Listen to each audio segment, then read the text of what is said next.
সুপ্রিয় বন্ধুরা, আসসালামু আলাইকুম। আশা করি যে যেখানে আছেন অবশ্যই সবাই ভালো আছেন, আলহামদুলিল্লাহ। তো এমডি রাসেল আমার স্বাস্থ্য ভাই।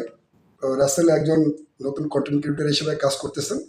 তো আলহামদুলিল্লাহ আমার গত পরশু দিন আগের দিন রাত্রে আমার ফোন দিয়ে বলো ভাই আমার ফোনে একটু সমস্যা, ফোনটা একটু দেখেন। তো বললাম যে আসার পরে দেখলাম, এসে আমি মোটামুটি সাপোর্ট ইনবক্সটা ট্রাই করে দেখলাম। সাপোর্ট ইনবক্সের অবস্থা যা আসলে সেটা আপনাদেরকে বলে বোঝাতে পারবো না। অ্যাক্টিভিটি লকটা দেখলাম, তাও বলে বোঝাতে পারবো না। তো মোটামুটি যে পর্যন্ত সম্ভব ছিল টুকিটাকে ফেসবুকে যে সেটিংসগুলো ঠিক করে দিয়েছি, বা অ্যাক্টিভিটি লগ থেকে যতটুকু সম্ভব রিমুভ করে দিয়েছি। বাকিটা যেটা করার দরকার সেটা করতে বলছি। তো অ্যাক্টিভিটি লগটা মোটামুটি এখন এই পর্যন্ত ভালো আছে, অসুবিধা। মোটামুটি 3 দিন আগে যে প্রোফাইলটা হাতে দিলাম তার চাইতে আলহামদুলিল্লাহ প্রোফাইলের গ্রোথ মান অনেকটাই ভালো। তো এখন আজকে আসছে পে আউট সেট আপ করার জন্য। তো পে আউট সেট আপটা এখন দিচ্ছি না, আর একটু সময় নিচ্ছি, তারপরে সময় নিয়ে পে আউট সেট আপটা করে দিব। তো দেশে এবং দেশের বাইরে যে যেখানে বসে আমার ভিডিও দেখতেছেন, 2025 সালে ফেসবুক সোশ্যাল মিডিয়া ফেসবুক প্ল্যাটফর্মে কাজ করার চিন্তা ভাবনা করেছেন, সে সকল বন্ধুদেরকে বলবো যে আমি আপনাদের জন্য একেবারে নতুনভাবে আমি একটা পেজ ক্রিয়েট করেছি, একটা ইউটিউব চ্যানেল, বা আমার যে প্রোফাইল আমি জিয়া, আমার পেজ জিয়া মাতাবর, বা আমার ইউটিউব চ্যানেল, টোটালটা সব কিছু মিলিয়ে আমি আপনাদের ফেসবুকের ইনফরমেটিভ ভিডিও, টিপস ভিডিও থেকে শুরু করে ফেসবুকের যে ফেসবুক ফর ক্রিয়েটর সাপোর্টের যে আপডেট বা আপকামিং যে ভিডিওগুলো আছে, সব ভিডিওগুলো আমি কন্টিনিউ স্টেপ বাই স্টেপ একদম ইন্ট্রোডাকশন থেকে শুরু করে, সূচনা থেকে শুরু করে মোটামুটি আমি আপলোড করব। তো বন্ধুরা, আপনারা সবাই অবশ্যই আমার প্রোফাইল বা পেজ ফলো করে অবশ্যই সাথে যুক্ত থাকবেন।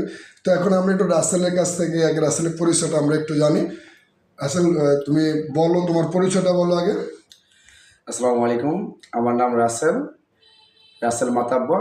আমার বাসা হলো ভোলা বরামউদ্দিন, কুঞ্জারহাট, মাতাব্বর বাড়ি। না, ওইদিকে তোমার দরকার কেন, যে তুমি ফেসবুকে যে আসলা করতেছো, যে তোমার যে প্রোফাইলে যে সমস্যাটা ছিল, সেই সমস্যাটা আজকে এই দিন পর্যন্ত তোমাকে 3 দিন সময় দিলাম, সেটা কি অবস্থার মধ্যে কেমন হলো, বা আজকে আবার আসলাম, এই বিষয়ে বলো যে কোন কোন ভুলগুলো করার কারণে তোমার এই প্রোফাইলটা হয়তো এই অবস্থা ছিল। সেই ভুলগুলো তো মোটামুটি আমরা উপলব্ধি করছো না, জি জি যে আমার এই ভুল, সেই ভুলগুলোই বলে যে ভুলগুলো আমি করছি, এই ভুলগুলো আপনারা কেউ করবেন না।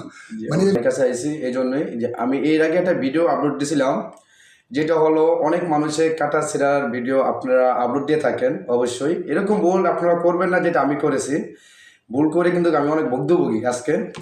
তো বিষয়টা হলো, আমি একটা ভিডিও করছি, ওই ভিডিওতে একটা ছবি স্ক্রিন করছিলাম, যেটা হলো একটা ছেলের হাত কাটা।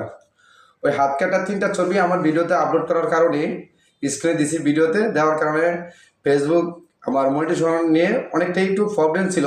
তখন আমার বড় ভাইকে ফোন দিয়েছি রাতে। বড় ভাইকে ফোন দেওয়ার পরে বড় ভাই বললো আসো। আসলাম বড় ভাইয়ের কাছে, কিছুক্ষণ সময় দিলাম। সময় দেওয়ার পরে ইনশাল্লাহ সেই সমস্যা থেকে সমাধান ইনশাল্লাহ হয়েছে। তো আজকে আসলাম পে আউট সেট আপ করার জন্য। তো আমার ভাই দেখতেছে ইনশাল্লাহ। তো আপনারা সকলে ভালো থাকবেন, সুস্থ থাকবেন, আর আমাদের পাশে সবাই থাকবেন ইনশাল্লাহ। ওকে, আসসালামু আলাইকুম। ধন্যবাদ। আপনাদেরকে একটু ক্লিয়ার করে বলতেছি, ক্লাসিক মোডে থাকা অবস্থার মধ্যে যে ধরনের ভিডিওগুলো আপলোড করছে, মানে এই ভিডিওগুলো থেকে আপনার মিউজিক ইস্যু, কপিরাইট ক্লেম, বা আপনার sexual sensitive content, even otherwise যে শরীরে রক্ত ব্যান্ডেজ, মানে টোটাল এক কথা হলো সেন্সিটিভ অনেকগুলো কন্টেন্ট ছিল। সে একটা দুটা কন্টেন্ট না, যে রিমুভ করে দিলাম। রিমুভ করে দেওয়ার পর মোটামুটি প্রোফাইলটা একটা অবস্থার মধ্যে আসছে। এখন পে আউট সেট আপ করার জন্য আসছে। তো পে আউট সেট আপটা আজকে না, পে আউট সেট আপটা আমি কালকে করে দিচ্ছি বা কালকে করে দেবো।